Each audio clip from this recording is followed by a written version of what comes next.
Yo, what is up guys, welcome back to the channel. And in this quick and short video I'm going to be showing you how you can loop video chapters on YouTube. This is a new update from YouTube which has rolled out for both desktop and mobile devices. So I'm just going to go ahead and go to one of my videos in my history, this video right here that has chapters. You can see if I hover over here, this video has specific chapters. Now to loop a chapter, it's very simple. All you need to do is tap anywhere on the chapter text, and that should open up the chapters where you can click on them to view them. Now notice that you have the share button, but then you also have this loop button right over there. All you need to do is press that loop button.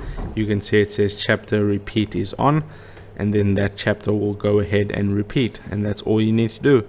So if this video helped you out, don't forget to drop a like onto this video and subscribe for more, and I'll see you in the next video. Take care.